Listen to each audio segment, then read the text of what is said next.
Okay. I'm going to get started. Can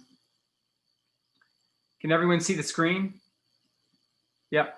Okay, great. So I thought I'd just start because there's some new, I see some new faces, and I thought it'd be helpful just to give people just a quick background of what we're doing. You know, my son and I were, you know, my son is like my muse. I have a family of 3 kids that are 18, 22, and 24. And we started the Mother Earth Project in 2015. And my youngest son really has so many things to say all the time. And I'm always learning because he's teaching me about Black Lives Matter. He's teaching me about inclusivity issues.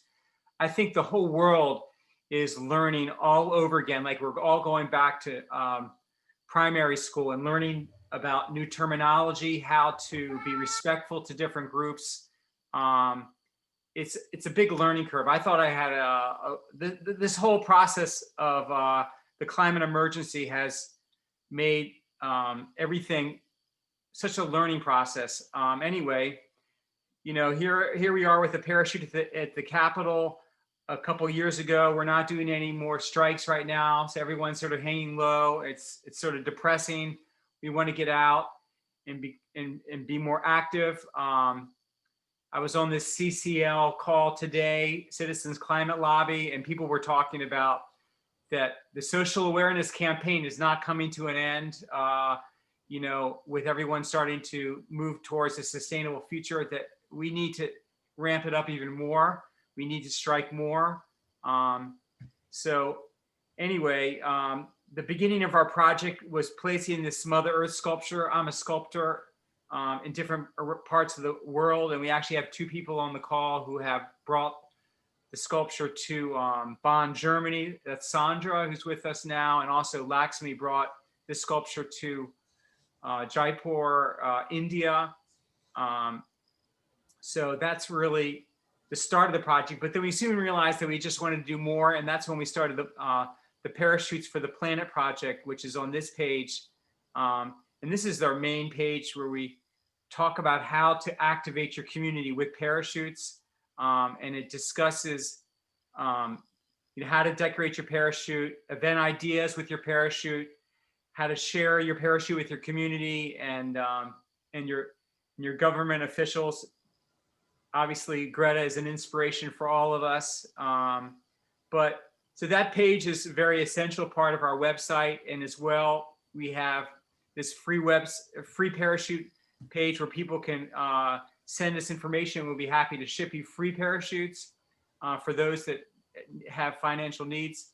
And then this page is the Parachute Community Database, which is basically shows, it's a collection of all the information of all the communities around the world and what they're doing. This is really a wealth of information of different activities, and you're welcome to go through there and see what people in different parts of the world are doing. So, and then we have our timeline, which is the event schedule, and that's where we have past events that you can go and take a look at, Zoom events from the past. And that's about it. I mean, I don't want to go into everything, but I'd like to first start off by sharing with you some videos of this this event that took place that Janeen's going to talk about shortly. But actually, first, let me show you our event, our schedule for today. We have 4 speakers today. We're going to have Cathy and her daughter, Sophia, from Canada. They're going to be talking about youth activism and the Citizens Climate Lobby's efforts focused on carbon pricing. Didier is going to talk about activities in East Africa. Sangeet is going to be talking about plant-based diet. And our last one will be, it's not Daniel, it's actually Janeen. She's going to be speaking about this event, which I'm about to show you. So take a look at this.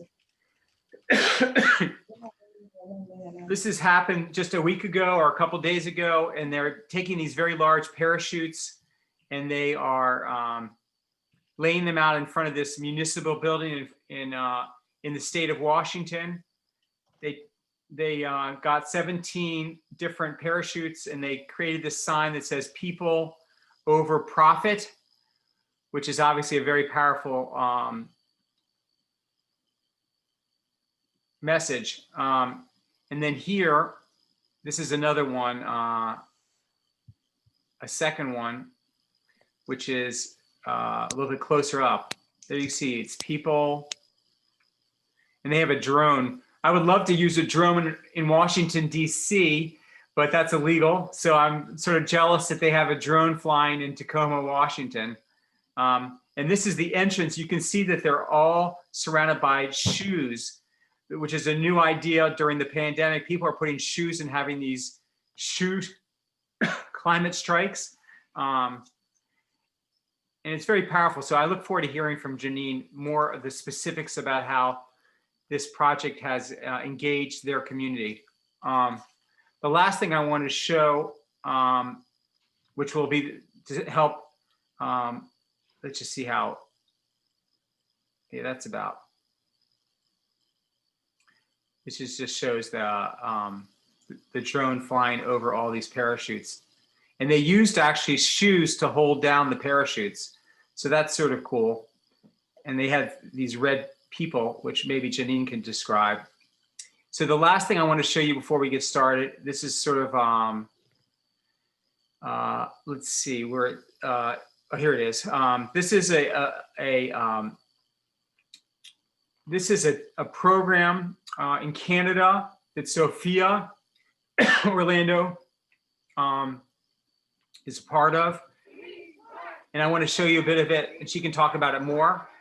Halloween is a day that we celebrate things that scare us. But when the candy and costumes are gone, we're still going to need a climate emergency. The data is really scary, but there are solutions. I'm Sophia Massa, I'm 13 years old, and I'm a climate activist in Sudbury. Today we're celebrating 2 years of striking. 2 years! When they started, Greta Thunberg was just starting to grow, and a lot of people had joined in. So I decided I wanted to do it here in Canada. I guess I just thought it would do it, and governments would take action, and then it would all be over. But governments are not taking enough action, and we still are in a climate emergency. And today I'm here with Dr. Eric. My first question is, what is the diagnosis? Well, Sophia, the planet has a terrible fever, and to be quite honest, she looks kind of sunken too. We're not awfully careful, she just might die. And we decided that we wanted to hold it the day before Halloween so we could have a fun Halloween event. Some people are going to be carrying signs about the facts about climate change and the scary facts, and some people are going to be carrying helpful messages to help spread the message. If there wasn't COVID, there would be more people than we would have today, but we can now hold events outside in person and try to figure out new fun ways to do it without having a mass rally.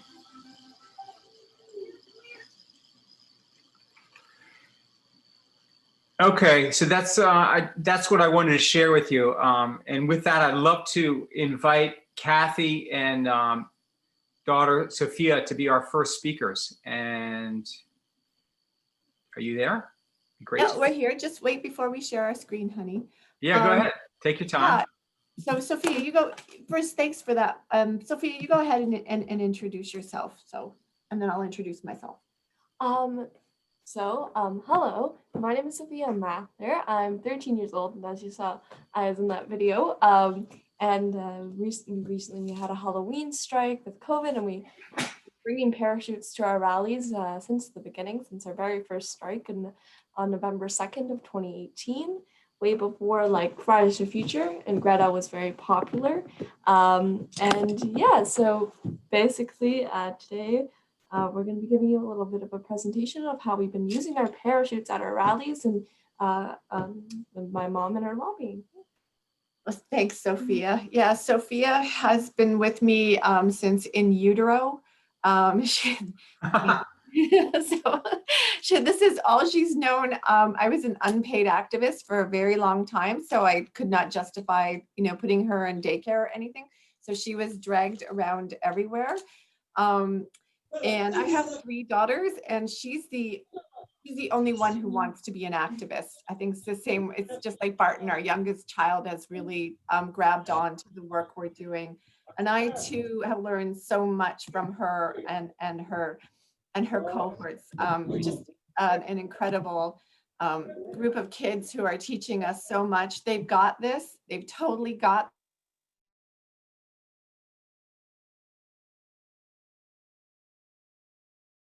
Yes, sorry. They've got the connection between climate justice and racial justice.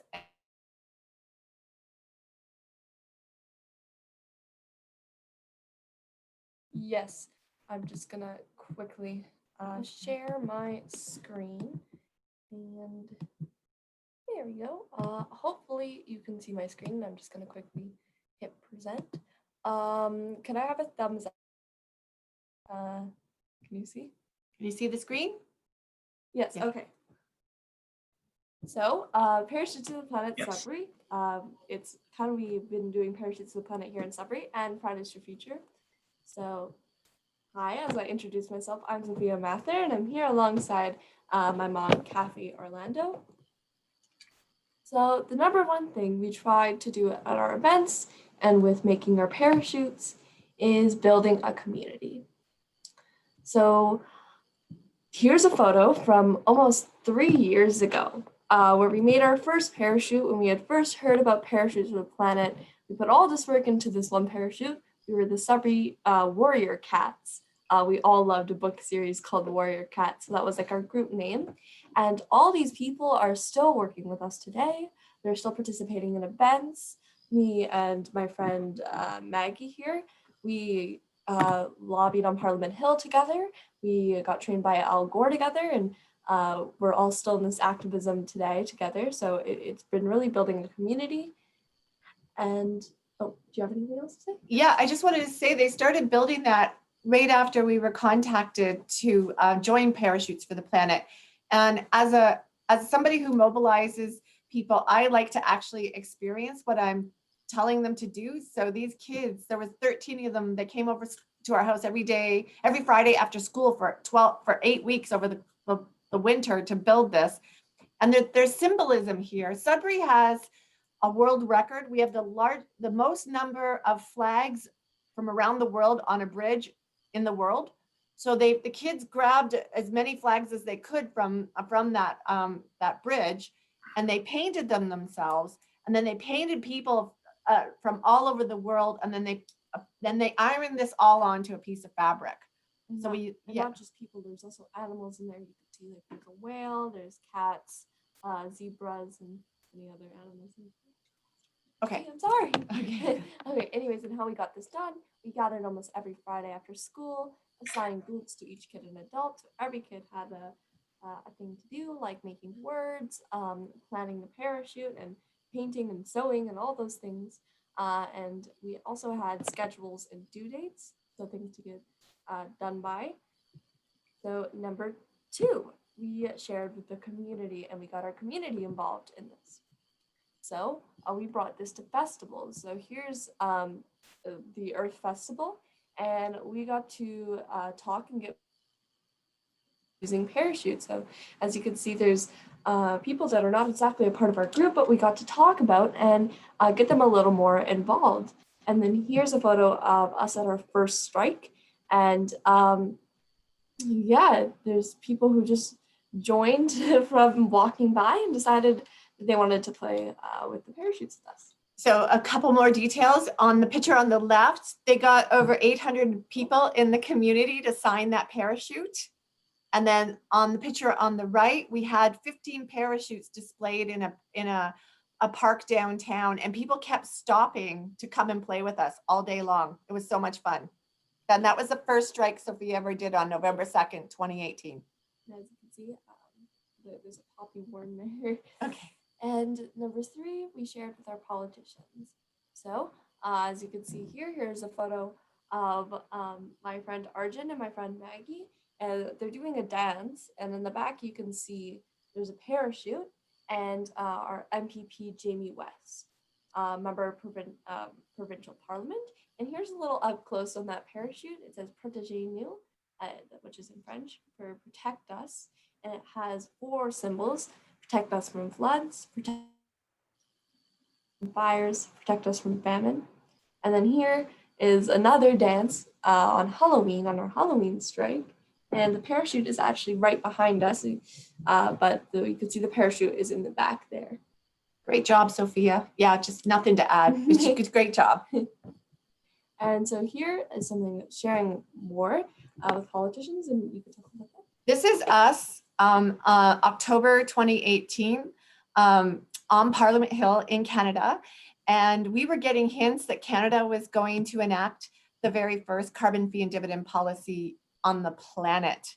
And we were getting really excited. So we've been lobbying for a price on carbon pollution where all the money goes back to the people and the market does the work, and this reduces income inequality at the same time. And I mean, this was a glorious moment. We actually had 40 parachutes on the hill that day, and we were allowed to display 5 at a time. It was so much fun, and posing with these smaller parachutes with politicians is something we do very often. They love the parachutes and they love playing with the kids.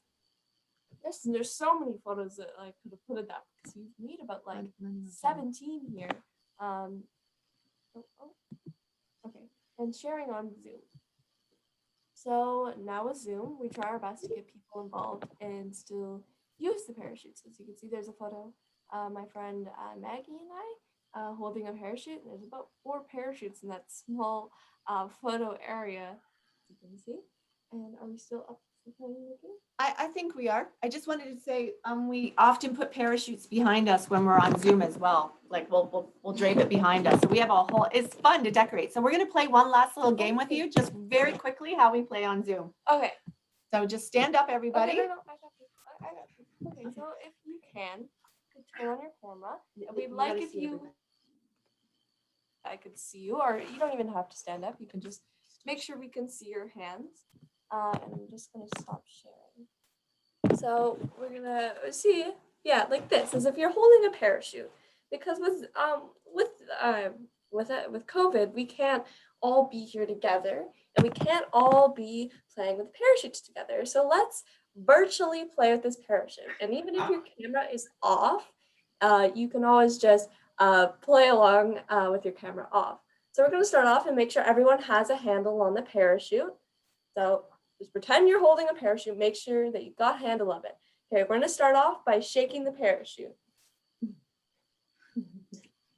Now we're going to do one big shake. Are you ready? On 3, 2, 1. Okay, now I'm going to throw a ball in the center. We're going to make it go up in the air. 3, 2, 1. Woo! Again. Woo! Again. So we usually this at our rallies and even on Zoom. Yeah, on Zoom with politicians, they love it. And yeah, so I hope you guys enjoyed that, and I hope you got a little bit of a leg stretch in that. But thank you for letting us speak here today. We hope that you guys continue to stay active, whether that be on Zoom or in person. That is wonderful. Wow. Every single time we get together, there's always something new that I learn, and the learning process is never ending. So I'm just so moved by that activity. I feel more connected to everybody now. I feel like we did actually hold a very, very large parachute together. The biggest parachute in the world in our imagination, right? We just created the biggest parachute in the world. Thank you so much. And I'd like to go on and get moving with Didier from Burundi, who is in charge of activating countries in East Africa. So Didier, would you please go ahead and share some of your activities and your stories, please? And you have to mute yourself. Click the bottom left button to unmute yourself.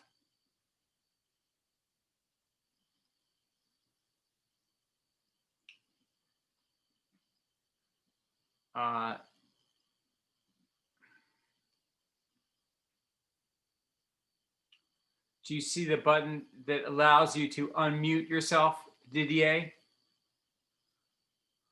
Because we cannot hear you.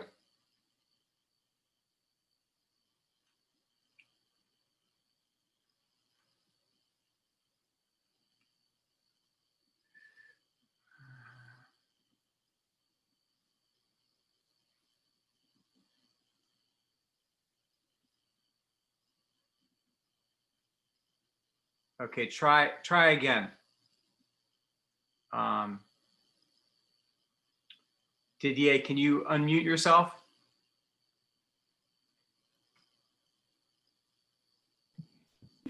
Run. Yes. Go. Now Okay. oh, yeah. Thank you. Thank you very much. Are you catching me now? I think you are catching me. Go ahead, Didier. Yeah. Thank you very much.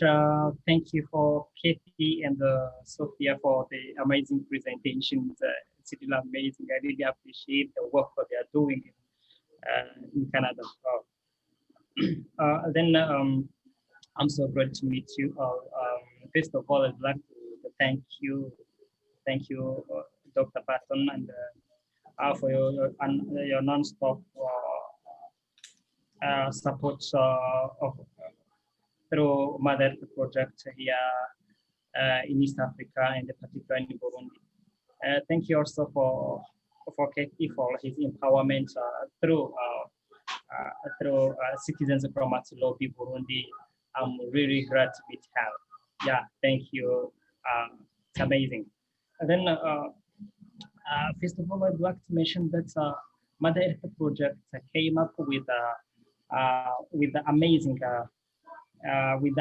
approach to use to raise awareness,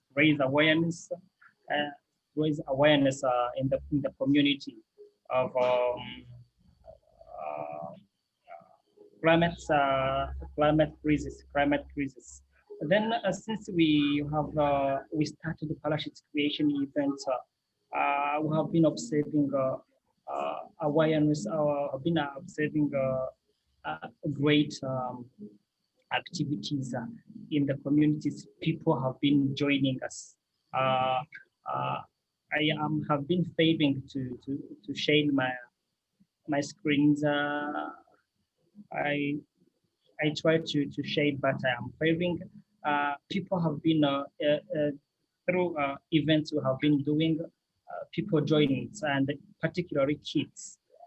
Then Mother Earth project here is have been impacting the mindset, because Burundi here in Burundi and East Africa in general, people are not enough mobilized on the climate crisis fight. Yes, but I see that we are observing a movement of kids, that are getting involved in the climate crisis fight. And then since I have been since I get Mother Earth project East Africa Director, we are planning to sustain. We are trying to sustain Mother Earth project work here in East Africa, exactly through activities and projects. Mother Earth project is bigger enough to impact the whole East Africa. That's why we designed a project called Schools for Trees. That is a project that will help us getting all those kids involved in the climate work. This School for Trees project consists of involving planting trees in 22 public schools in Bujumbura town, and then this project will be a good opportunity for parachutes creation events, especially when it comes to entertaining or protecting the trees that we will plant in schools. Then why this project, Mother Earth project, to succeed this fight, we must come up with interesting actions. Then this project will be connecting children with trees. Okay, we have been empowering children, kids on protecting environment. Then they have to know why. They have to know why protecting trees.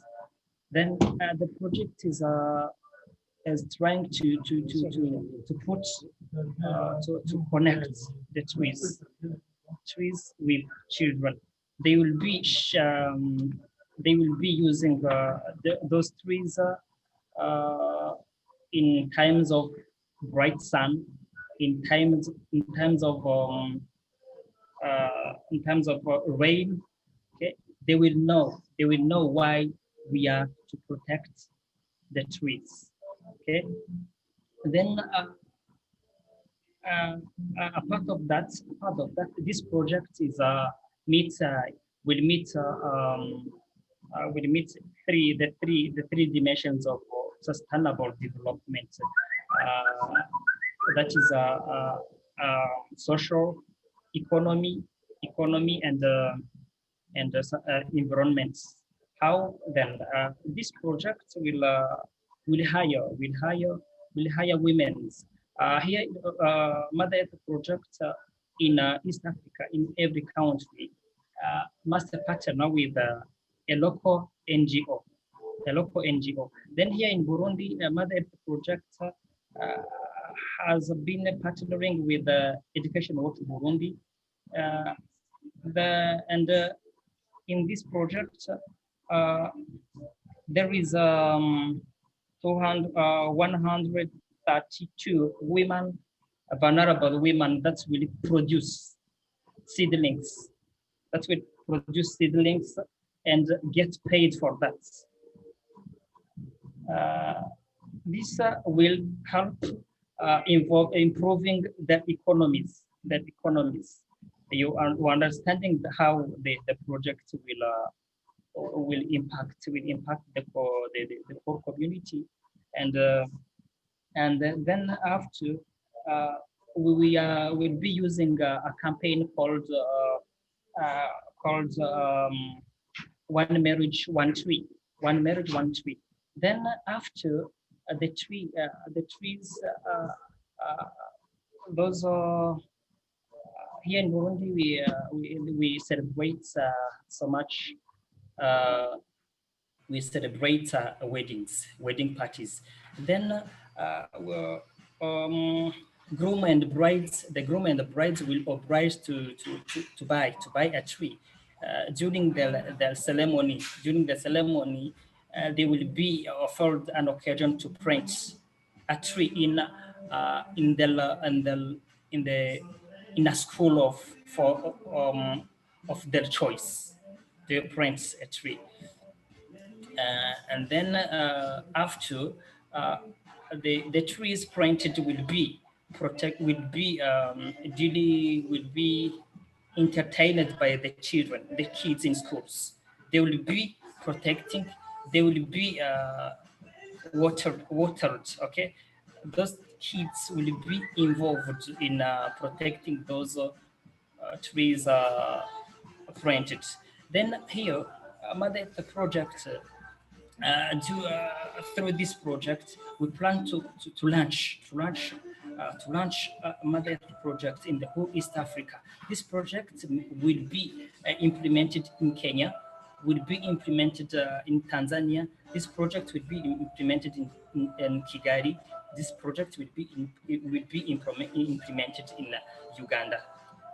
So that's we connected the Mother Earth project with the local governments, okay, through actions, tangible actions, okay. Then we are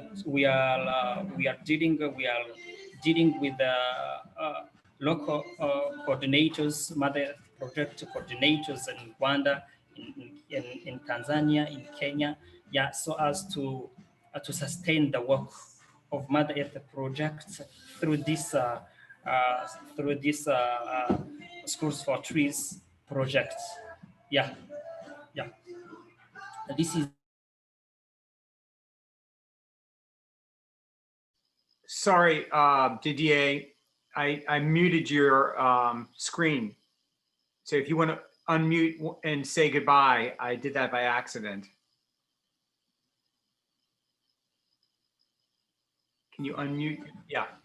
Yeah. I was ending my presentation by saying that this project will be implemented in the whole East Africa to ranch, okay, to ranch the Mother Earth Project officially, so that our local governments know that there is a great project that is coming to heal the community, to heal the earth. Then here in Burundi already we are trying to raise awareness. We are trying to find partners for this project. For instance, Ecosia, I don't know if you know Ecosia. Ecosia was really interested by the project, and we shared the project. They'll be coming back to us with certain feedback. Yeah, we are trying to also find local partners, yeah, for this project. Yeah, thank you very much. Thank you.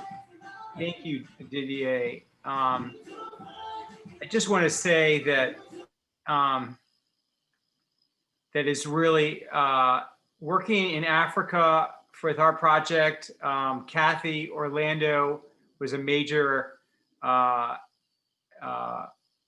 she helped a lot our project expand in Africa, and there are real things that are going on in Africa. There's a lot of activation, and Didier is a very special person in our project. And there are so many things going on in different countries. It's been another very large education for me. So I thank you again, Didier. And let's get going to our next speaker, if we could, which is Sangeet Anand from Bethesda, Maryland. Please go ahead and unmute yourself. Hi, Barton. Okay, so I'll share my screen then. 1 second. Please go ahead.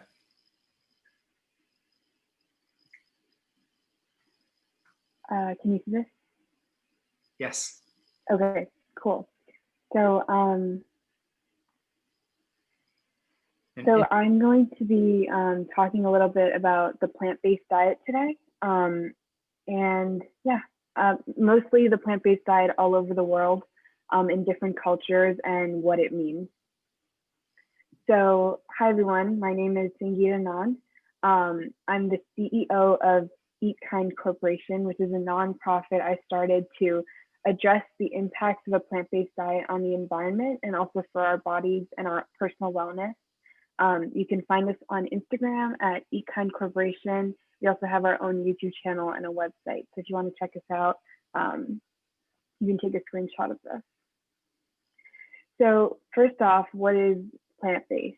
When we talk about the environment, there's so many different ways and parts of environmentalism that that make up climate activism.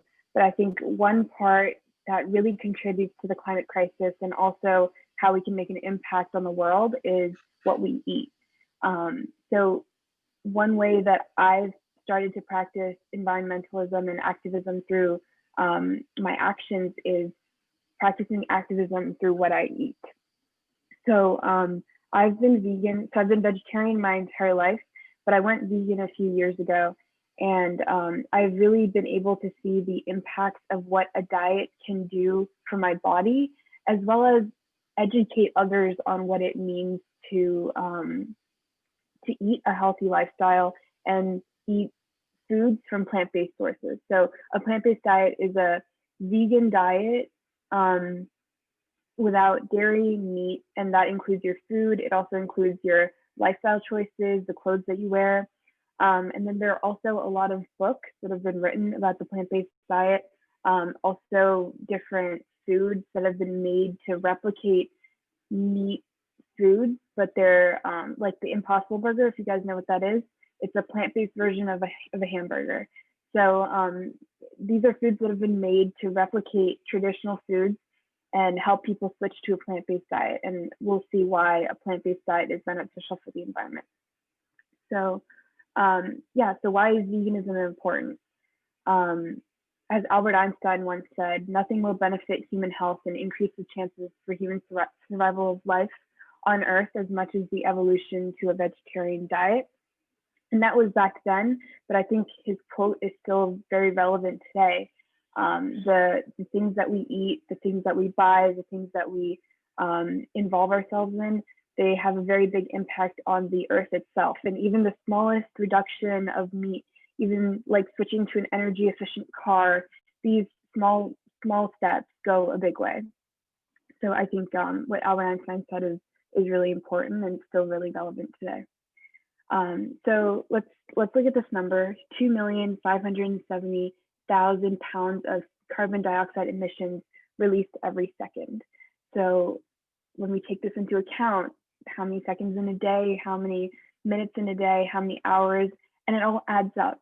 So so any small action can go such a big way to reduce this number. Right now it's so high, and I know the Mother Earth Project is doing such a good job with like the sustainable initiative. So it's up to us to continue that and implement that into our life. And here are some other numbers that add on to that: 80,000 acres of tropical rainforest chopped down every day, 750 billion tons of ice melts each year, and over 25% of total global land area has already been degraded. So now we have our first big concept in our presentation. Plant-based culture is already practiced all over the world. Something that, as a climate activist and as a person who practices veganism, when I go out and advocate for this type of diet, people think that it's something very new, something that's a trend, but in fact, many cultures have already practiced this diet for centuries. There are cultures all over the world, and in fact, our first human ancestors practiced the vegetarian diet, contrary to popular belief. So it's already been happening. It's already being done. People just aren't aware. So I think it's really cool to see all of these different cultures and how they make plant-based food a part of their lifestyle and how they use their vegetables and can improve their wellness based off of that. So here are some of the most vegan countries in the world. We have the United States, and then here's Eat Kind Corporation. We're located in Maryland. I put it on LA because that's the #1 vegan city in the United States. We have Ethiopia, Israel, Turkey, Greece, India, of course, Malaysia, and then China doesn't really practice a vegan diet, but they have very, their intake of dairy is very minimal compared to other countries. So that's why I put China down, but they have they have a lot of plant-based options like tofu and a lot of vegetables that they consume. So here's some vegan foods that are eaten around the world. There's Ethiopian, North Indian, South Indian, Mexican food, Mediterranean, and then also Chinese food. So like all of these options, when people see them, they're amazed because they're like, oh, I didn't know that there was food that vegans could eat that's actually nutritious and healthy and actually tastes good. So I think educating yourself about the different options that are available, you're not going to be losing anything if you switch to a plant-based diet. If you go vegan, you're not going to lose anything. And yeah. So here's the first culture that I put on this slideshow. 20 to 40% of Indians in India practice vegetarianism. So it's about 375 million individuals. And that stems off of the ethical belief in Hinduism. So different cultures have different reasons for why they practice veganism. And the primary religion practiced in India is Hinduism. And Hinduism has a belief that animals should not be harmed, other living beings should not be harmed. Over here, you can see that a cow is being worshipped. As many of you may know, that Indians don't eat beef. And a lot of vegetables and fruits are incorporated into our diet. So this is for, this is the belief that one should be vegetarian is more of an ethical belief, not really from an environmental perspective, but it does really help the environment a lot, what India is doing, or what many Indians in India are doing. Next up, we have Israel. Israel is actually considered the world's vegan capital, just based off of the sheer vegan options that they have. A primary religion practiced in Israel is Islam, and many people consider Israel a mecca for vegans because it has so many options, and it mostly stems based off of the health conscious culture of the region. Many people in the Middle East believe that a good lifestyle is a health conscious lifestyle. So many people have switched to veganism over the course of the last few decades, and an estimated 5 to 8% of the entire population in Israel is vegan.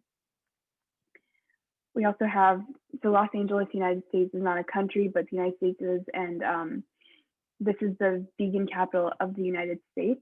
And it's ranked #1 for the most vegan population in this, in America. And I think it's important to have this picture up here, have the slide up here, because it shows where vegan culture really started in the United States. And people really see veganism as a trend. And in the recent years, it has become a trend. But I think Los Angeles really laid the seeds down for people starting to endorse this diet and switch to a plant-based lifestyle. So here's our big concept #2. You should go vegan, and here's why. How does veganism reduce our carbon footprint? According to PETA, vegans generate a 41.7 smaller carbon footprint than meat eaters do. A vegetarian diet is compatible with 94% of future no deforestation scenarios. According to Oxford, if everyone turned vegan, there would be a 49% reduction of greenhouse gas emissions. If everybody cut meat and dairy from their diet, there could be a 76% reduction in land use for food production. If everyone went vegan, there would be a 49% reduction in eutrophication. And cutting meat and dairy leads to a 19% reduction in freshwater withdrawals. And the process is simple. There are 3 steps that I've compiled that I think is why I think being vegan is easy. The first, I call it the number process, dialing down the number of days a week that you eat meat. So let's say you eat meat all 7 days a week, maybe reducing that to 5. If you go 5, then maybe 4 to 2. So that sort of process, really reducing the amount of meat intake step by step. Don't go to cold turkey. You can really do it. Second is research. Find the cause and find a reason why veganism is important to you. We already know that it's good for the environment, but sometimes that's not enough for people.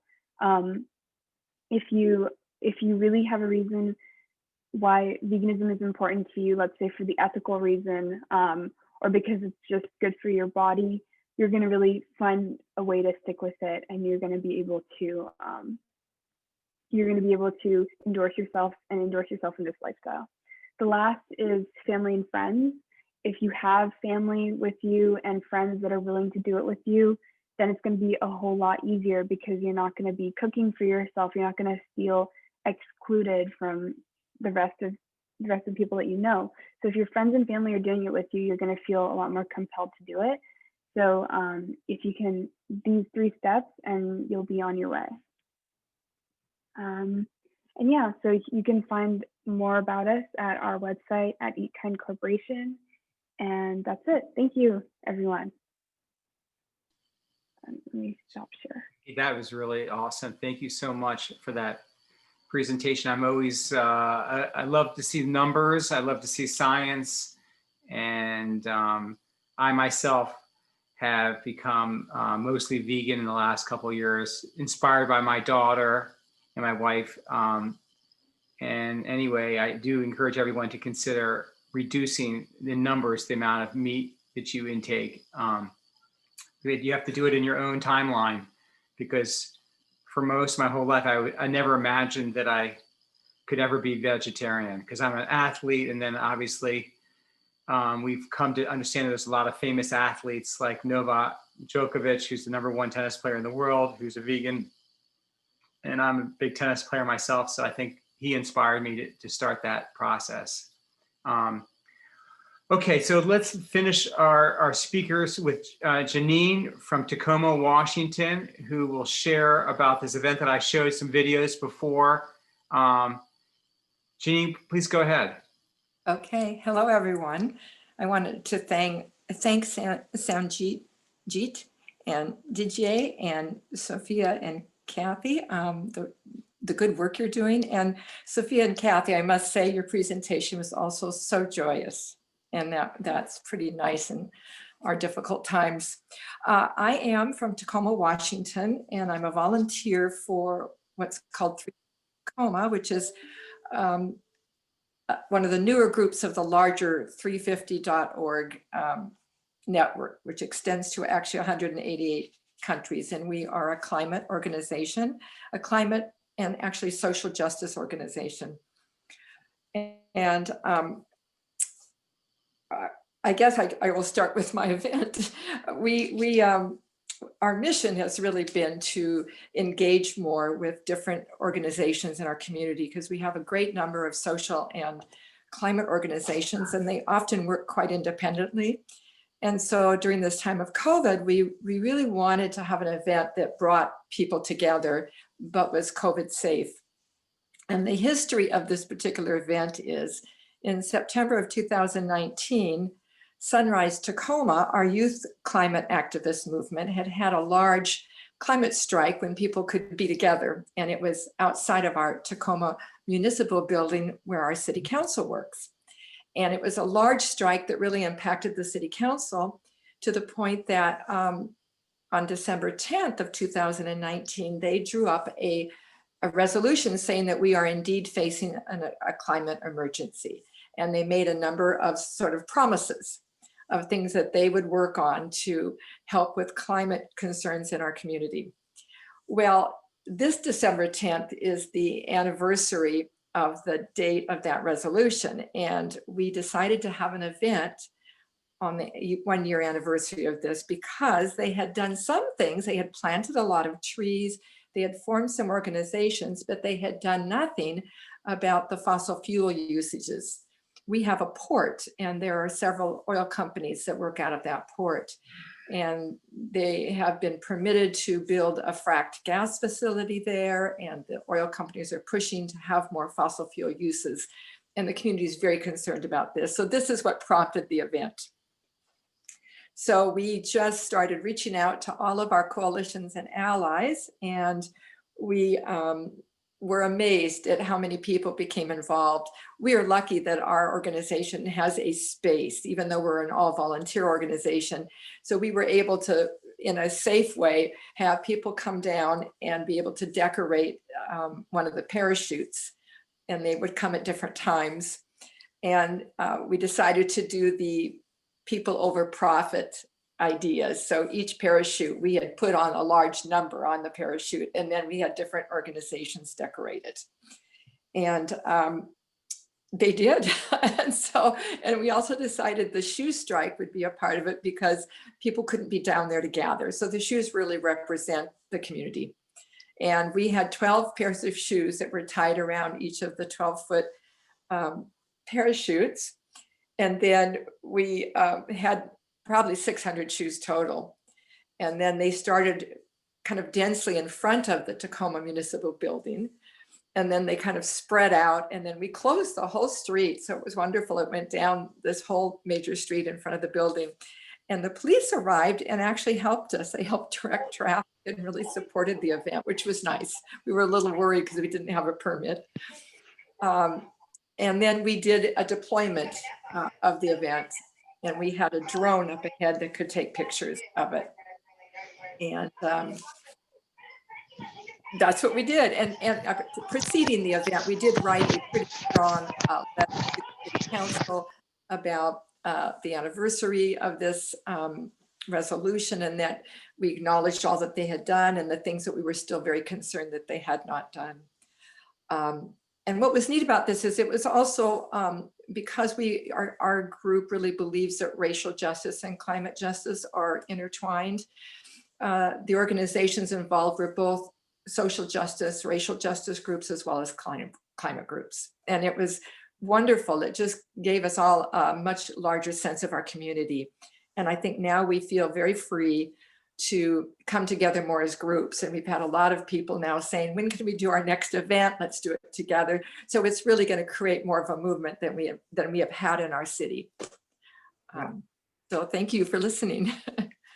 Thank you so much, Janeen. And I think that's the power. The tipping point, I think, with the project is that we've realized that this is not just about doing art and sharing amongst ourselves as community members, like what we're doing to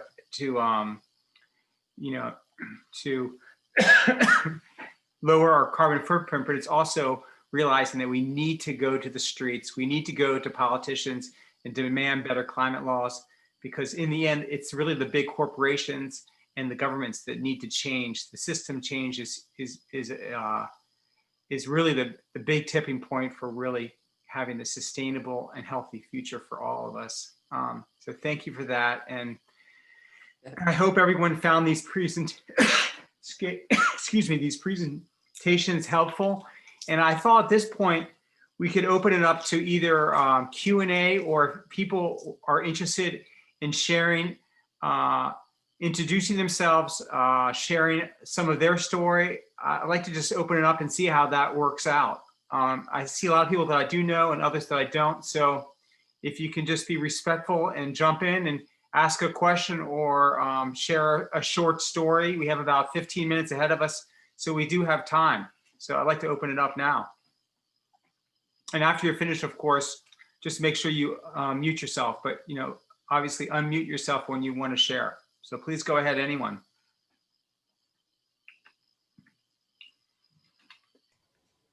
Hi, I'm Debbie Wood in Annapolis, Maryland. And I met you, Martin, at a Girl Scout event in not Gaithersburg, Germantown, a couple of years ago. So I run the Children's Museum in Annapolis, and we try to have as part of our mission helping people have a more connected relationship with the environment. We're in a lovely park in Annapolis at the head of a creek. So we've got woodlands, wetlands, and creek habitats. And through our Girl Scout programs, there are a lot of messages about the environment that we try to include. So we're doing all that remotely now. We haven't had an outdoor program since October. Don't expect to have any till maybe May. And we've been doing our Girl Scout things online. So the cool thing is that our Girl Scout activities, which are Zoom workshops, not only are reaching Girl Scouts in all the councils around the DC, Baltimore area, but we've had councils in other states get involved. And this past weekend, we had a girl that was living in Germany with her family join us for a Zoom workshop. So just anxious to keep sharing messages about how what we do affects not just ourselves, our health, our mental attitude, but is really connected to the whole planet, and hope to further doing that. Thank you, Deborah. That was great. And I am also very sad because I've been doing a lot of outreach with the Girl Scout community around this country. And in fact, we were all heading down to Orlando in October for a large 15,000 person event. And they were going to have about 190 international girl organizations there. So this was going to be a big moment to share our Parachute for the Planet project with the international community. And anyway, sadly it was canceled, but the Girl Scout movement is awesome because it deals mainly with very young girls, and it's not the kids on the street striking necessarily, but these are the kids that are they're telling their parents to turn off the showers, and they're telling their fathers and mothers, you know, why are you working for a company that supports fossil fuels? You know, so these kids are actually doing subtle work to save the environment as well, but just in unique ways. So anyway, thank you, Deborah. And I open it up again to other people. Please go ahead.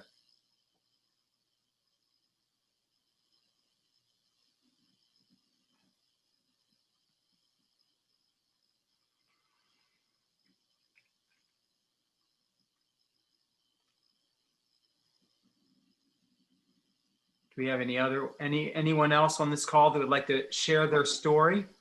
No, I just wanted to share gratitude, Barton. I mean, this project has been like a game changer for us in Canada. I really feel that it fed our spirits. It helped us build community. As soon as like the first 15 seconds I heard about this way back in February 2018, my gut said, this is it. So congratulations. I think it's incredible. It allows everybody from all around the world to get involved. And at this time of massive change, arts will soothe our souls. Arts have always been an integral part of major civil and social change. So thank you so much for this. You have made a difference. Well, thank you, Cathy. You know, when our family started this project, we started recycling, and my wife started to do composting. And every single time we did something, we said, we want to do more, we want to do more. And actually, we built this inflatable booth that we used to take to schools, my son Ari and I, and that's when we met Sangeet at her Churchill High School. So we inspired her to start what she did. And anyway, it's just, we're all just trying to inspire each other. But why don't I let Jessa, Jessa, would you like to share something with us, please? Hello, yes, I'm Jusa from Zimbabwe, Manikoet Assembly, CCL chapter in Mutare. I wanted to thank Mother Earth Project for your parachute that you have sent to us here in Zimbabwe. They had a lot of impact in terms of environmental protection and justice. And we have seen some of the organizations that have nothing to do with environmental asking for parachutes so that they can use in their social and economic and political rights so that they can showcase their objective through parachutes. And I've sent some of the parachute to the organization by the name Zimbabwe Coalition on Debt and Development. They had their community meetings. They are using the parachute. I think this is a wonderful job that we are doing here in Zimbabwe through Mother Earth Project. So I would like to send our gratitude and thank you so much, and continue to support us whenever we need your parachute. Also, we have this project that we are taking from Dangamvura Mountain in Mutare, where we had agreement with the city of Mutare to plant trees around the mountain. And I would like to thank you, Barton, for your support for this project, and all of others who are chipping in to support the initiative that the young people are taking in Mutare, Zimbabwe, so that we, by the end of the rain season in March, we reach the target of planting around 3,000 to 5,000 trees. So I thought it's better for me to share with the world so that they know what we are doing in partnership with Mother Earth Project as well. Thank you. That is really powerful. Thank you. And I just have to share this screen with everyone so that you can see what type of community we're talking about. This is in Zimbabwe. Just want to show you some photos real quick of this, planting trees, their headquarters. There's Jessa, I guess, collecting plastic.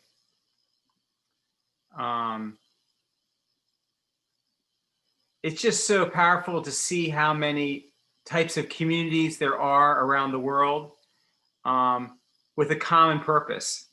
it's just extremely moving. I don't really know how else to say it. But anyway, I just had to share that. Do we have any other people on the call that would like to share a story? That'd be awesome.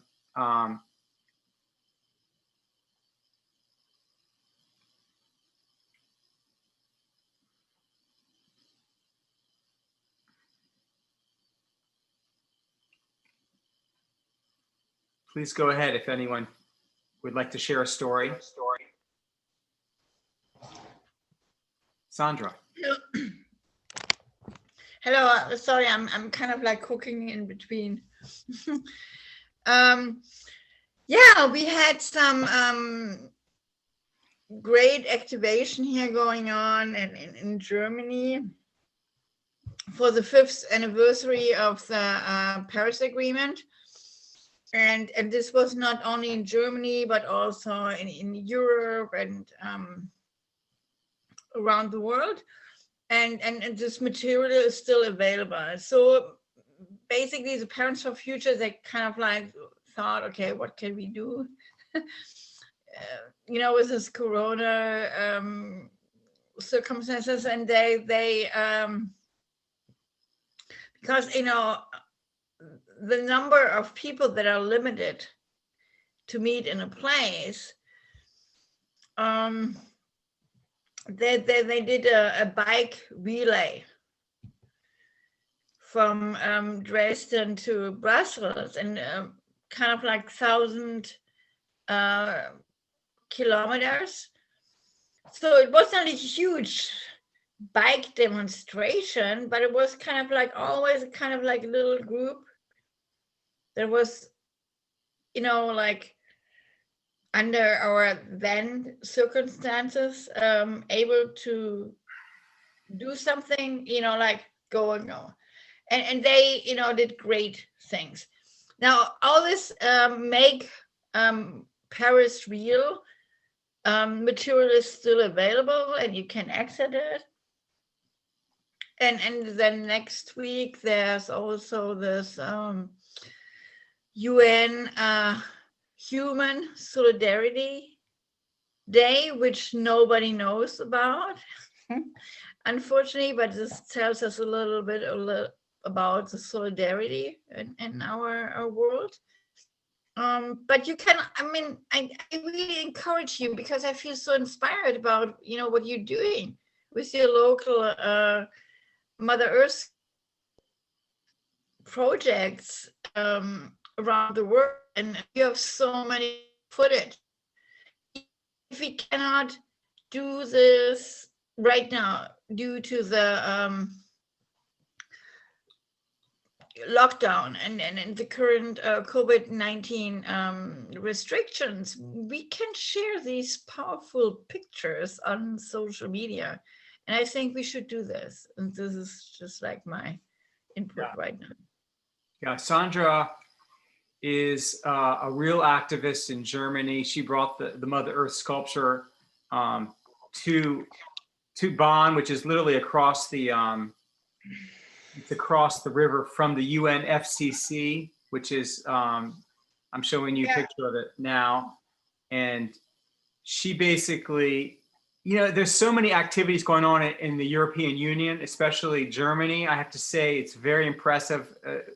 They're very creative. I know everyone's creative all over the world. I just find that, you know, the EU is very determined to be on the streets as much as possible with this climate emergency. And so in some ways, you guys are the leaders of this movement and activating people to get out on the streets. So, well, I mean, it's kind of like our political leaders, they, you know, proclaim that Europe is going to be the first climate neutral continent.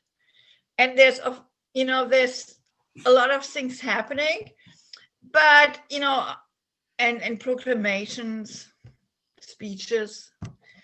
Yeah. But then, of course, there's a local Fridays movement, the activists, they ask, you know, what's happening here on a local ground? I mean, walk your talk.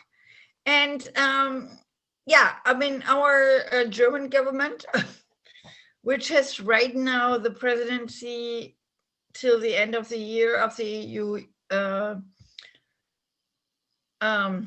Union, they're kind of like blocking everything. I mean, like Merkel is considered to be, you know, like the climate, you know, she's a scientist, she understands everything, but even that powerful woman, she's running into issues.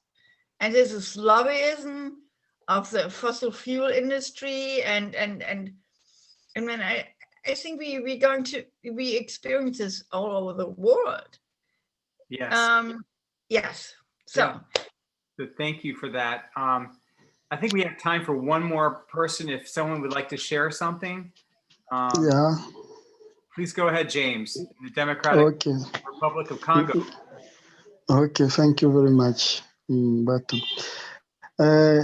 We are saying thank you for that parachute you sent to us. We are at the beginning of our work. It was very good. We made very good actions with a primary school, because for us we need to work with the primary schools, so those can help us very well. And now we are working on a tree planning project. So that tree planning project is, we hope to have 20,000 trees in the project is calling, sorry, who can mute his microphone? Somebody, please turn off your microphone. I'm going to mute all and open up your mic again, James. Now I'll try to open your, yeah, go ahead. I'm going to share some photos while you're talking of you. Go ahead. Yes, we try to start something we call the Zeva, we call it Projet École Zeva. That's it's a small project. We need to plant only 20,000 trees with our organization Kijiji cha Amani. So that can help us to, yes, that's the activity with the parachute. It was very good with the children in the school. We plant some trees. Yeah, thank you very much. But we need to have some support, because we are in the second part of the project of the tree project. So if there is someone who can try to support us, who can have somewhere we can find someone, because it's a local activities we are doing now. Thank you very much. Thank you, James. And I'm sure everyone saw those photos of his community, which are just, I don't know, very emotional for me to look at. So thank you, James. And we look forward to supporting you more. We do continue to ship parachutes around the world. So we're continuing that. And I think I was inspired even more today by earlier Citizens Climate Lobby call when I, but anyway, let me ask this, somebody from Mexico. I see Liliana. Do you want to say something before we say goodbye to everyone? Or do we have one more person? Sorry. Go ahead.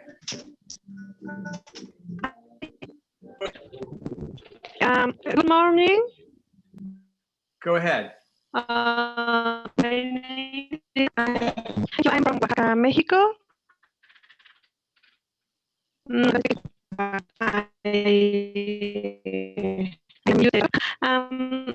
I appreciate the Mother Earth project.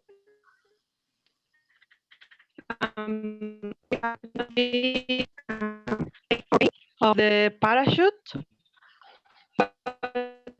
We hope we will actively collaborate in this project soon. Greetings to all.